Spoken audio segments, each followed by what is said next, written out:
Hello, welcome to this episode again. I'm Marieke Dewitte. I'm a clinical psychologist, sexologist. I'm working at Maastricht University as an assistant professor, doing a lot of research on sexuality, also teaching on sexuality. And today we're going to talk about sex again and about having sex on your own. I have two guests. Maybe you can introduce yourself. Hi, I'm Berghand. I'm 22 years old and I'm studying legal psychology here in Maastricht. Okay. I'm Bea, I'm 23, third year psychology student, and I'm super excited for this topic, the masturbation one. Okay, well, welcome. As Bea said, we're going to talk about masturbation, and I think there's still a lot of taboos regarding masturbation, and I think now is the ideal time to break these taboos, to learn to masturbate better, and to understand what the benefits are of masturbation, because I think this taboo thing is still an issue. I don't know if you experience that in your personal life. Do you often talk about masturbation with friends? Talking about benefits right away, I try to find articles to talk about today about like benefits of masturbation, such as on academical achievements or interpersonal relationships, but I found nothing. Oh, interesting. If there were article or research about it, then it was only about like personal well-being. Yeah. And even those were like the minority. Yeah, it's indeed. We think about what are the functions of masturbation in terms of learning to know your own body and enhancing the relationship. But it's actually a good issue, a good point what you're raising here. Like, what are like the effects on broader outcome variables of masturbation? Exactly. Mm-hmm. Yeah, but maybe this is also reflecting the taboo there is still on masturbation, because maybe we don't do research about it because of the taboo. So I mean, often we see that research on sexuality is also like guided by moral and moral judgment and things. So that could be a reason. Yeah. I feel like there's a very big paradoxical approach to masturbation nowadays. Like we know it happens, we know people do masturbate, but we don't dare to talk about it or like exchange information about it, you know? Like for me, I think it should be a topic talked about normally, like the other ones, because it is a normal part of sexual development. I think it's really important to understand that masturbation is an important part of sexual development, because it's the only way to really learn to understand your own body, how it works and what you want, what you don't want. And it's also a very normal part, because we know that boys and girls start to masturbate at the start of puberty. And there is still a difference that boys start to masturbate earlier, and that's part of, like, it's a part of play, you know. They have more experience with holding their penis already from young people already start to sort of hold their penis to pee, so they have more experience. And for girls there's a higher threshold because they don't have external genitalia. It's kind of giving this power, you know, like to the penis, this magic wand, you know, like and for example to hit puberty you have to like ejaculate, but then for girls it's like having the period thing, you know? Exactly. Boys have the fun and girls have the misery. Exactly, this key lock analogy, you know, of like penetration is the only key to like full pleasure and everything. Yeah, that's true. But I was also having a discussion with a friend about the like external and internal genitalia, and it's interesting because, for example, when women shower, they also like touch their vagina or like rub it. I don't know the specifics, but it is what we see is that actually girls explore their body during the showering is actually one of the places where you sort of touch yourself without feeling guilty, because you have to wash it. So but how come it only has an effect on men then when they're touching it? Because I think it's just also it's about also taboos that are already installed when you're younger. If you imagine, I mean, when you're young child, I mean, they masturbate a lot. There's a peak in child masturbation between 3 and 6 years old. We always think that it starts at puberty, but actually young children already touch themselves. They kind of rub their penis against the wall, or they like write teddy bear and then they touch themselves.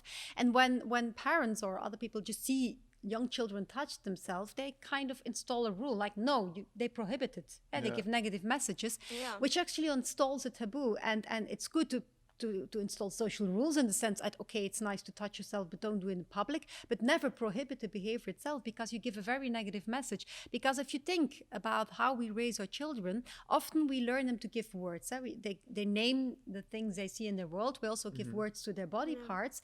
And it's like, oh, this is the ear, this is the eye, but we actually forget to name the part between the legs. So it has no name. You have to wipe it after peeing. It has to be clean. It's always dirty. I mean, it's like a lot of negative messages regarding these genitals. Definitely. And what we see is that these taboos are like even more pronounced in girls, because when boys touch their penis, it's like quite normal, just play it, and it's like, oh yeah, you know, it's so visible. But when little girls are touching their clitoris, then there seems there's to so be much shame attached to it. It's That like, I also shouldn't be doing this. Yeah, that's also reflected in the conversations people have about it, because locker room talk, when boys have it, they talk about masturbation, or like it's mentioned, but I feel like girls don't really do that, or it's like disgustingly connotated. They're like, ew, I don't do that, what's that? Yeah, and it starts, you know, so innocently, like really a normal behavior, human behavior. It starts, you know, like touching here and there, not even in a sexual way. When I first started discovering the orgasm kind of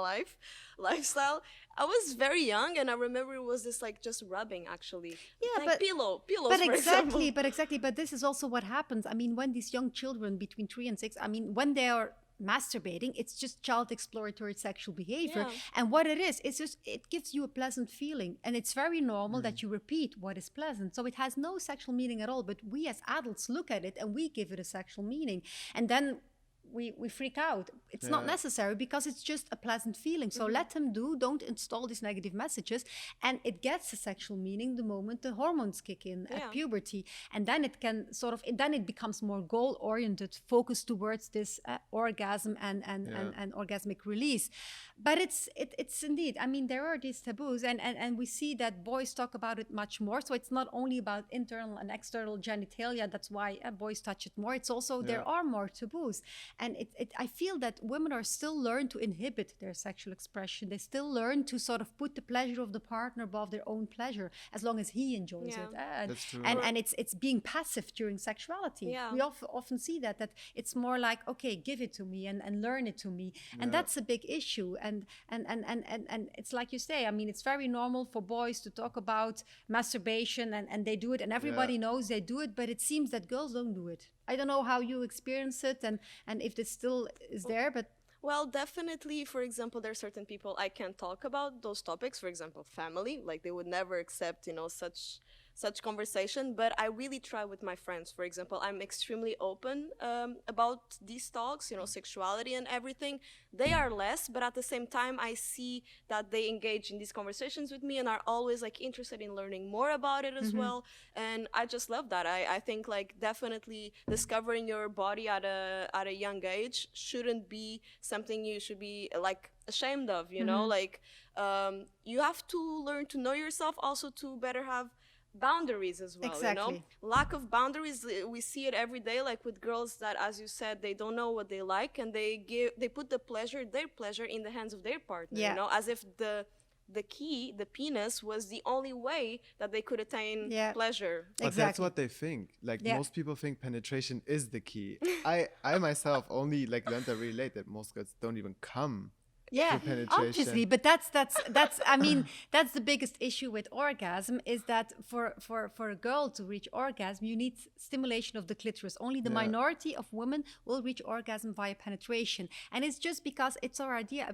We have this clitoris, and that's just that small node is just the top tip of the iceberg. It's like a large organ with a lot of nerves that is located deep into the vagina. So when you penetrate, you're actually stimulating this clitoral organ, the back of the clitoris.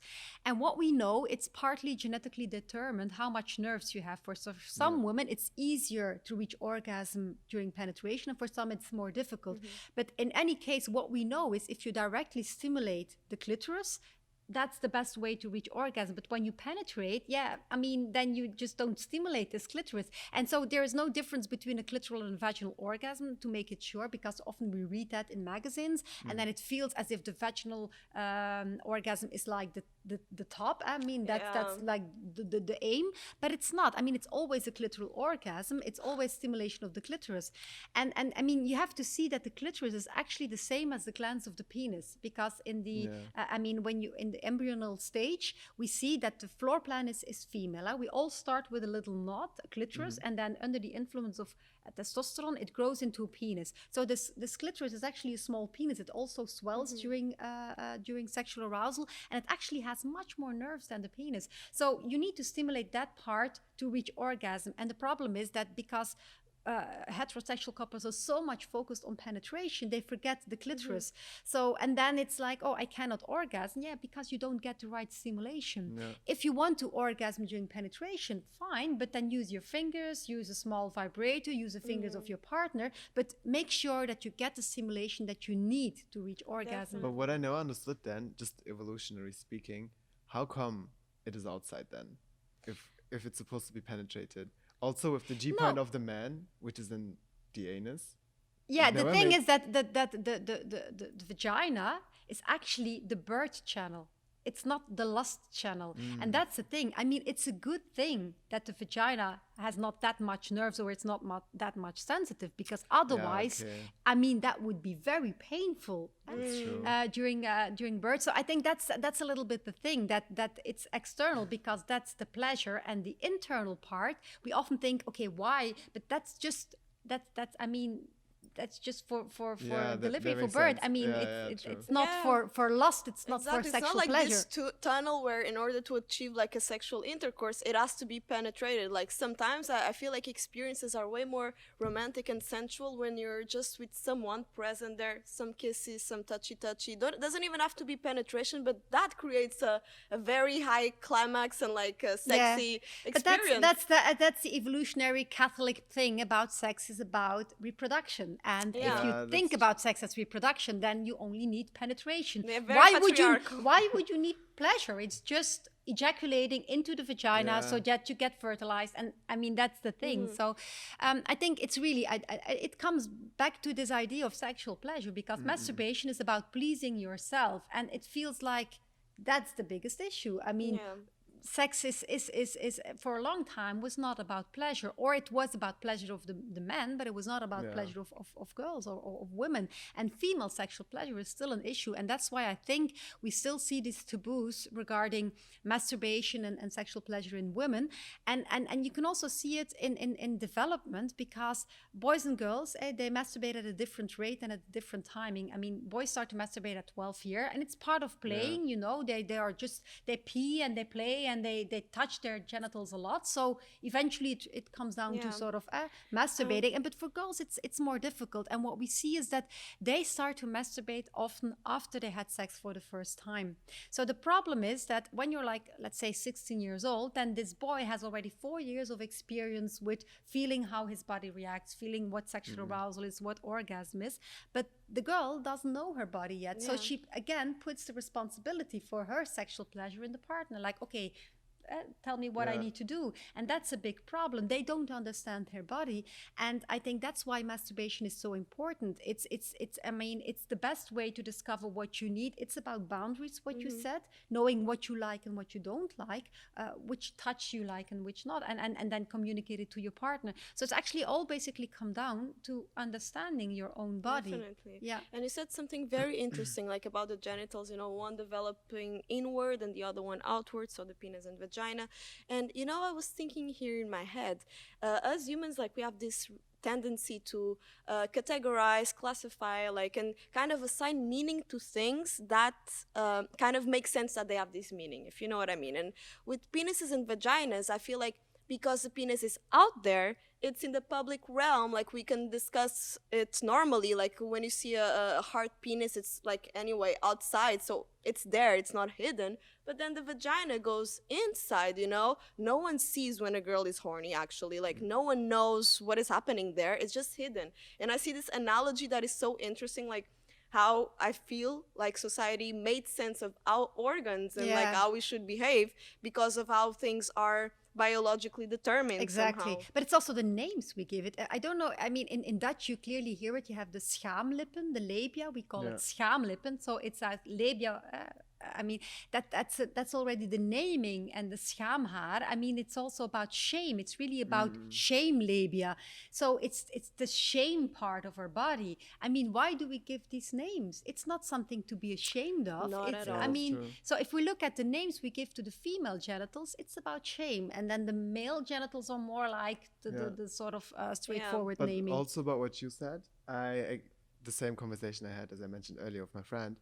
Yesterday, we were talking about this external genitalia thing, and then to me it made total sense that because a guy has something dingling down there, Like it's more prone, like he's more prone to touch it. It just made sense. But she was like, no, like why does it make sense? And I couldn't explain it. And then I was like, wait, maybe it is socially, maybe I'm supposed to think it makes sense. So it is true. It has a huge effect on like how you view it. Yeah. But it is. I mean, it cannot only be anatomically determined because you have external, internal, and okay, that's why you touch it more. You can understand why it's easier, that there's a higher threshold for girls to start touching. But at the same time, it's mainly also about the messages you get and about the fact that it's so normal to talk about masturbation in boys, and it's like very much more restricted in girls. And that's what we still see. I mean, that a lot of girls have a lot of difficulties to watch themselves, to touch themselves. They feel as if it's a sin, as if it's a sort of masturbation, it's denying your partner something.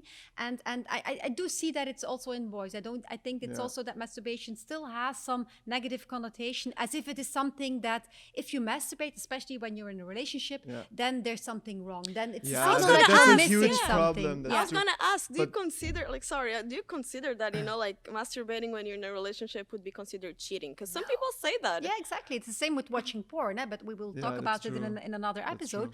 But it seems like sex, you can only have that with your partner. And it's like when you're in a relationship that, I mean, solo sex and partner sex are two different types of sex, and they serve different functions. So they can exist side by side. It's no problem. I mean, but different. Also because it's so open with men, they are put in a more active role all the time, and women are always passively perceived during sex, which makes it more problematic. If the guy, for example, can't get an erection, then women will usually think, oh my gosh, like am I not like sexy enough? Like what's the problem? And the man attribute it to themselves and the relationship. The man will think, what's wrong with me? What's wrong with my body? Why can't I perform? It's because you're not a machine. Like you're not supposed to perform all the time. Yeah, exactly. It's a huge And that's the problem. interesting thing, is that we like, even I tend to like put so much like weight on, oh, it's the men's fault, the way they created this world. Like us women, we feel like incapable, we feel like undervalued because of this. But we don't talk that often about the feelings of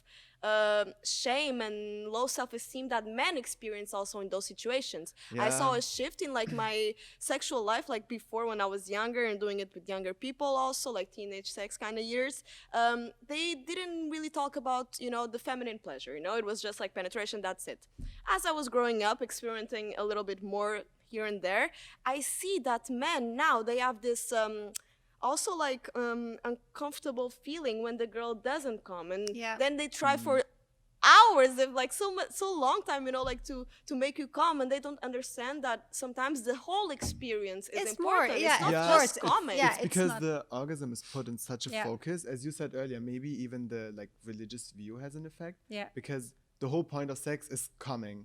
Which is not true. It's about like but it is. I mean, it is. There is still this reward. I mean, it has an enormous rewarding experience to climax, and I think it's true that I mean, sex is not all about orgasm. The thing is that what you often read is that orgasm is not important for women. You know, it's like, but that's not true. I mean, as a woman, I mean, of course, it's more than orgasm, but you want to climax once in a while. It's not only about the intimacy and about the relationship. It's just sometimes just physical gratification. So it has a very much rewarding value, but it doesn't mean that it needs to be goal-oriented, that sex needs to aim for, and that you only have had sex when you reach orgasm. I think that's important. We still have this idea that sex is penetration and then orgasm. And so when these ingredients are not part of it, you didn't have sex. Like there's a hyper focus on the orgasm. It's not the way anymore. It's only the the end point. Also, when people masturbate, like most people don't masturbate just, you know, to have like a chill short time and then like get gone with their lives. Like they really want to like come and then I think it's important to sort of understand that masturbation can be experienced in a broader way. It does not need to be goal oriented towards climaxing. It can also be about touching yourself, exploring your body. You don't need to, but it is also, it depends on why you masturbate. Sometimes, and a lot of people masturbate just to release tension, to release stress. And what we see is during exam periods or testing periods, we see that a lot of, especially boys, are masturbating because it's a relief of a release of distress. So when it's like that, then this orgasm is important because you really need this also physical release. But I mean, orgasm can also be, masturbation can also be about, touching yourself, spoiling yourself, just taking time for yourself, self-care, body care. And then it gets a different meaning. So if it's really about exploring your own body, then you don't need to reach orgasm. Then it's really about, okay, which parts in my body or which stimulation do I like? What is pleasant to do? And it just really depends on which aim you're masturbating. I see that, how the sexual well-being that one has really goes up to like the overall mental well-being, basically. Like once I started being more in touch with my body, and like even my friends, when they start being comfortable with this thing of like masturbating and everything, the amount of love that you have for your body, like yourself, you're like, hey girl, touching here and there, like, do you like this? Like, yes, I like this. Feels just so good. Yeah, and it is important because we do know that a lot of sexual problems are the result of not getting the right stimulation. That's a big issue. I mean, if you have pain during sex, difficulties to reach orgasm, it's not something in your body or physical. It's often like just not getting the right stimulation. So you need to explore yourself, and that's so important, because if we think about sexual arousal, there are two parts. There's on the one hand your bodily arousal, and then there's your mental, subjective arousal. And what we know is that when there's a sexual stimulus, your body reacts automatically within seconds without even thinking about sex. It's just an automatic reaction. And then when it will develop in a full-blown sexual response depends on how you evaluate the sexual stimulus. So this evaluation of the sexual stimulus is really important to really experience this desire to do something with sex. And the problem is that when you expect something bad to happen, or when you do not expect a reward, then you do not desire it. I mean, when you had negative experiences, when you experience pain during sex, or when you don't get the right stimulation, when you always, okay, we always penetrate and you don't like it, then probably you will have more difficulties to get aroused because it's not rewarding. So that's why it's so important to just explore your body, to understand what is rewarding for me, to make sure that that's part of your sexual script. Exactly. And also realize that what was rewarding before is not always rewarding now. It may be in the first years of your relationship you got excited by this stimulation, but maybe after 10 years it doesn't work anymore. So this self-exploration is not something, okay, when you're young you explore yourself and then you're in a relationship, you know your body, and then it stops. No, it's a continuous process. It's never finished. I mean, this sexual stimulation and these needs for sexual stimuli can change throughout your life. So this masturbation is just an important part in every part, not only during sexual development and adolescence, but also later on in your relationship. Yeah, that's true. About exploring yourself, but also just simply spoiling yourself. I mean, it has different functions, and that's important. But I think it also has, again, to do with like insecurities and shame in that way. Because if you, let's say you're in a relationship of 10 years, and after 5 years you just don't enjoy the sex the way you did before, then most people don't want to communicate that to their partner, because they don't want to give them the feeling of not being satisfied anymore. Yeah, exactly. That's an issue. It's the lack of communication. I always say that sex is about stimulus, context, and communication. You have to get the right stimulus.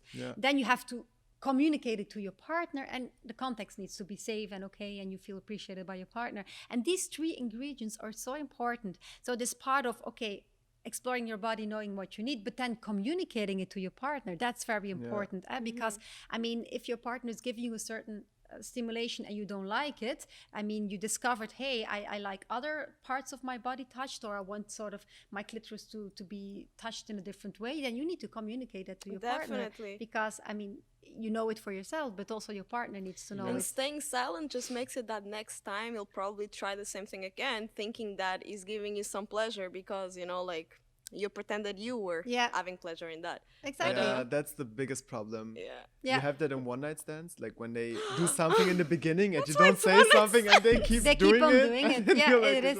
Yeah, if you it's about communicating, and that's really important. And just knowing your body, exploring your body, and that's why masturbation is so important. And we do see that, especially for women. I mean, I feel that masturbation in men is more like, there can also be a lot of shame and this idea of sin, and it often has also some religious background.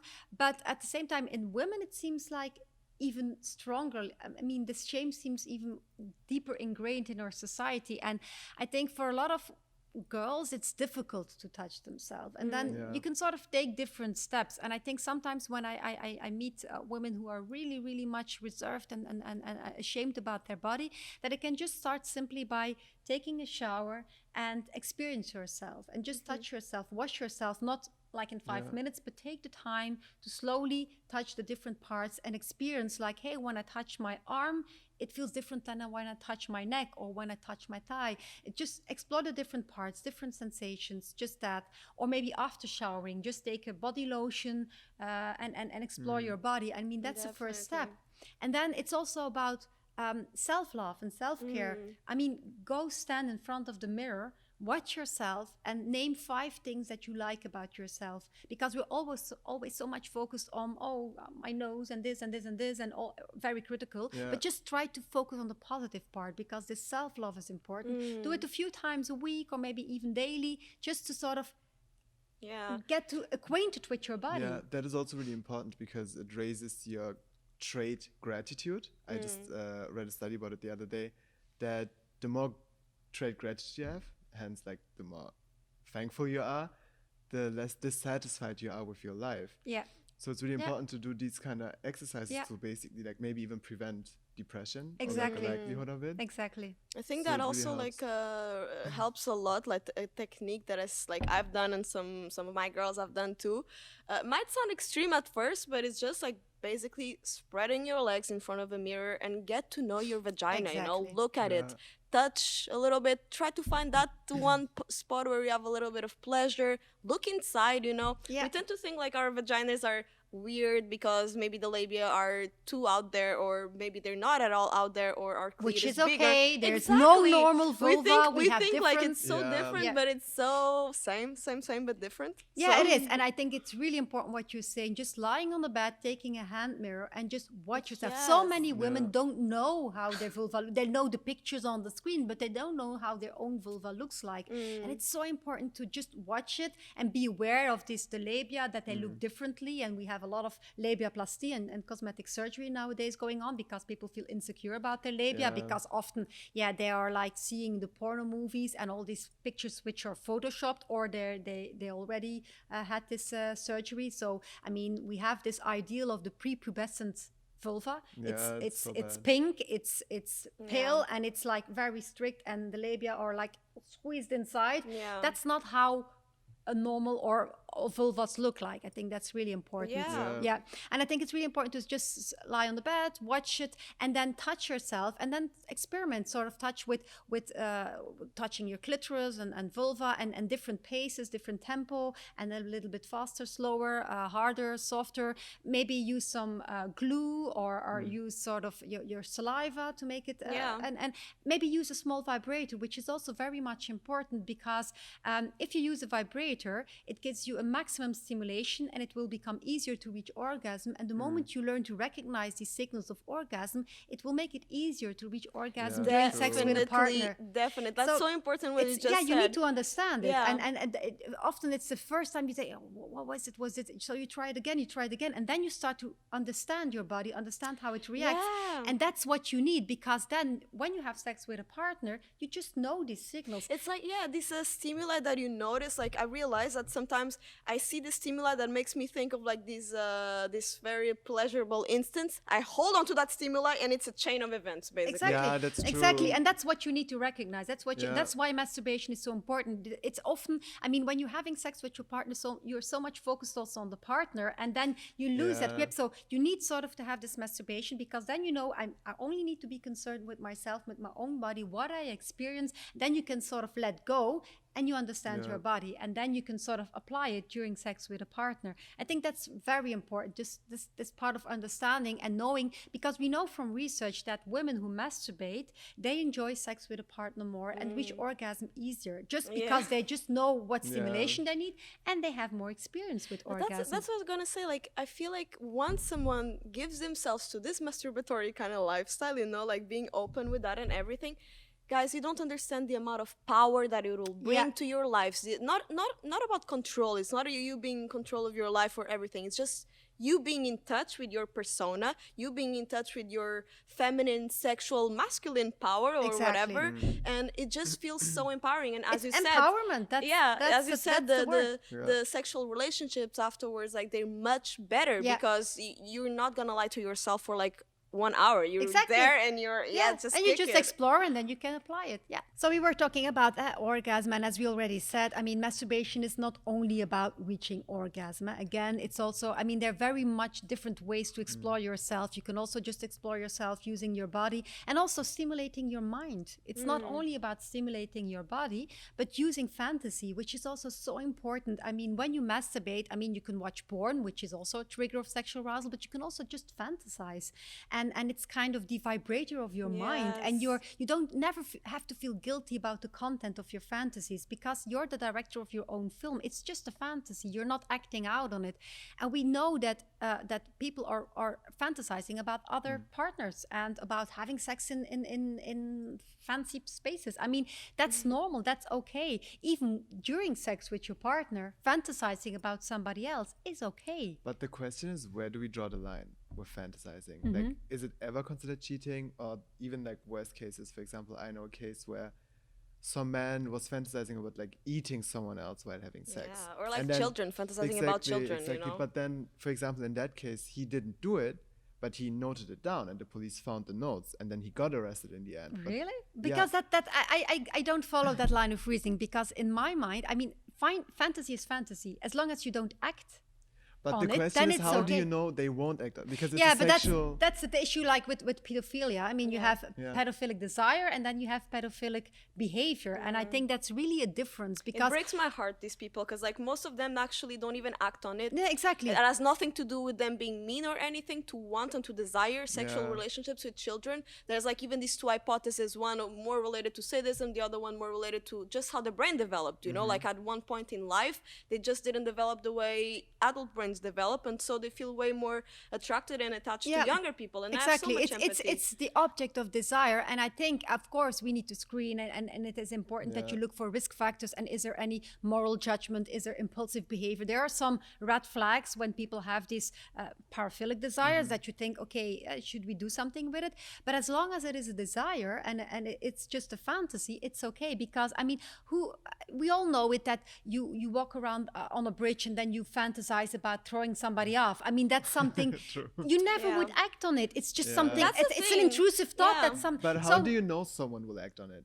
But that's a whole other discussion. I mean, we do have a lot of screening instruments and to look at dynamic and static risk factors for paraphilic and that's disorders. The thing. I feel like fantasy, like what I heard is that this idea of fantasies is something that you're not allowed to do actually in your everyday life, you know? So it's kind of like this, the forbidden, you know, that everyone is attracted to the forbidden. Exactly. And that's just also during sex. I mean, it's also about something special. You just use it to spice up the sexual act. And so it's actually quite normal just to fantasize and just use your fantasy, use your imagination to spice it up. Because especially also when having sex with a partner, I mean, you during the arousal and desire, you're focusing on your partner, but the moment you want to reach orgasm, you need to let go of your partner. And that's the part often when people just go into their mind, start to fantasize, focus on their own thoughts, because it's just a way to just pass that threshold and to reach this orgasm. It's like this, to transcend, basically. I feel like we're like these free beings, you know, and then we have all these norms, and that's exactly what creates the shame also, and like all this stigma, you know. Shame is a huge problem though during sex, because I'll be honest, like sometimes when I have sex, I do think about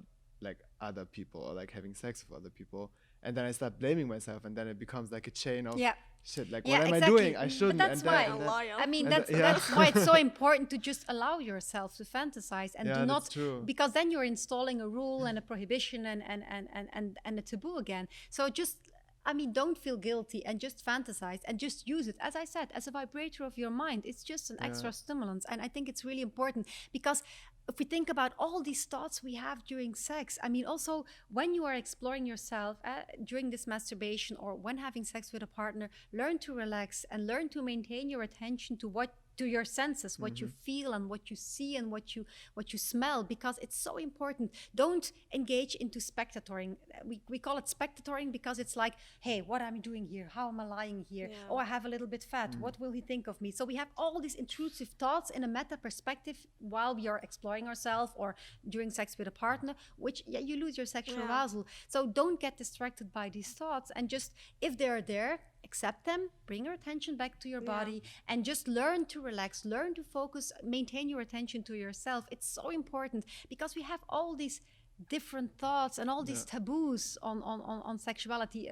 We feel guilty about the fantasies. We feel guilty about masturbation. I mean, there's so much guilt going on. I love that you use the sentence exploring oneself, because actually, like, from the Latin masturbare, it has these two words, manus and then stuprum or something like that, and basically means hands plus creating chaos within oneself, you know? So it's kind of like using your hands, like your touch or whatever, to create this state of like chaos. And everyone knows in chaos there is stillness, you know? So it shows its importance again, you know? It's true. But talking about guilt during masturbation, regarding something Bea said earlier with the cheating, because I know some people who consider like masturbation during a relationship as cheating, or like blame themselves as not being enough.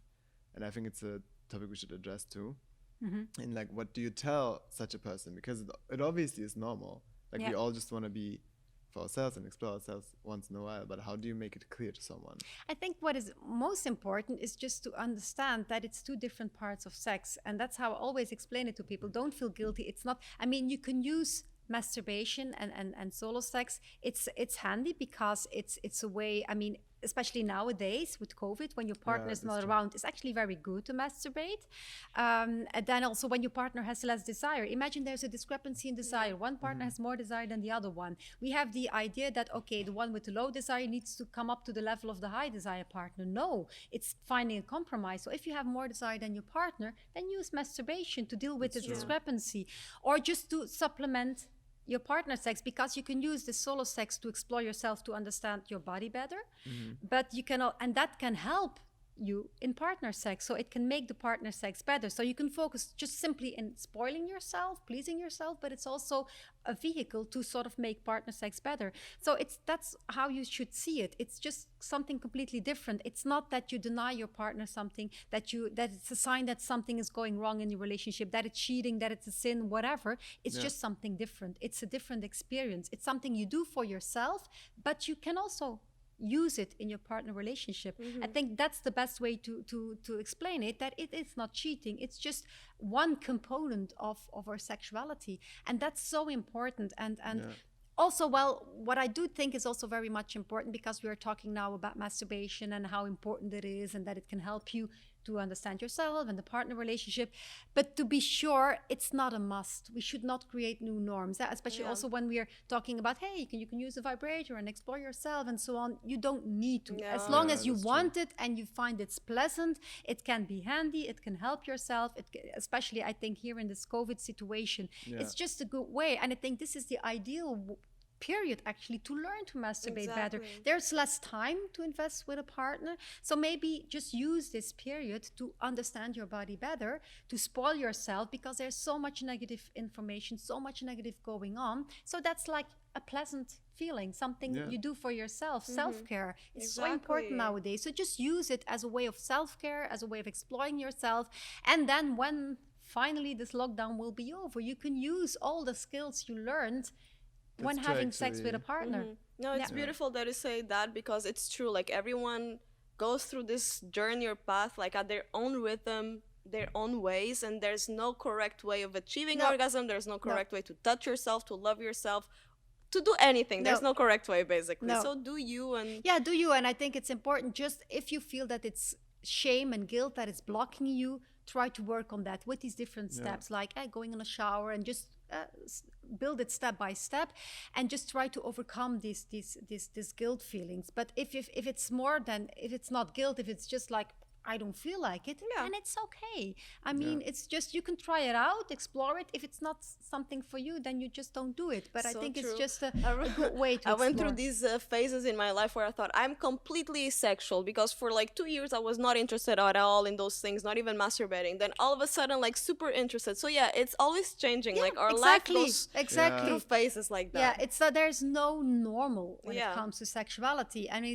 it's not. I mean, I do believe that girls should sort of start to explore their body earlier and sort of over, because I think there are a lot of thresholds and guilt. But when you do not, I mean, you can also explore your body when you're 25, when you're 30, when you're 40, and as I said, it's a continuous process. It's never ending. It's never finished. Just please do it and just sort of explore it. At least try it and see what it does. And if you don't feel like it, well, that's okay. I think it's about what you said, like realizing what's stopping me. Is it social Yeah. pressure? Is it guilt? Yeah. Is it like Or me is it actually something- not wanting Yeah. to? Because girls also are like entering or starting puberty earlier than men. So Yeah. it actually makes sense that they would even like start masturbating Yeah. earlier. Yeah. Like Yeah, they that's don't. exactly. Yeah. But it's just also the messages we give, and I think it's like I said in the beginning of the podcast. It's also about, it already starts when you're a child and talking with your parents about sex. And I mean, young children ask so many questions about sexuality. I mean, they do exploratory behavior. They play Yes. doctor. They masturbate, but they also ask questions like, because they want to know how, oh, you're a girl, you're a boy, and you have a penis, and I don't have that. What is it? And where do children come from? They just want to explore their world as if they want to know, what is this cow doing there? And I mean, it's just a normal question. And we as adults we freak out because, oh, it's a question about sex and they're too young. No, they're not too young. They just are curious. Yeah. Just give an answer. Talk with your children about sex, because you will see that when you have this habit of talking about sex, then your child knows this is a normal topic. Whenever I have questions about sexuality, I can talk about it with my parents. You install this very more open atmosphere, and that is so important, because sometimes parents think, okay, when they're 12 we're going to start talking about sex because that's it's too a late. puberty. Yeah. But like for 12 years you never talked with your parents about sex, and then suddenly then it's awkward. You don't want to Yeah, talk that's with true. And it also creates this kind of feeling that, oh, this is something so special, so out there, like the ultimate form of like something. When no, Exactly. it makes part of our everyday life. And like, as you said, the stigma, like this putting stigma in someone's way of thinking starts super early. Yeah, actually. it starts early, and it's not blaming the parents. It's a larger societal thing that we always have this idea, oh, sex is something special, and everyone starts to giggle. Let's just start to talk The about giggle sex. thing. It's It's really just bad. a You normal have that in part of school. life, and I think this is also one of the aims of this podcast, is to give you information, give you words, give you a language to learn to talk about sexuality, because it will help you throughout life. And creating this openness, I think that's one of the things we want to achieve here. It's like addressing these different topics, creating openness, and just understanding that sex is just a part of life. So let's just act normal about it. Yes. Thank you again for being here and for this interesting conversation. Thank you you for again having for us. listening, and I hope you join us again for the next episode. Thank you. See you.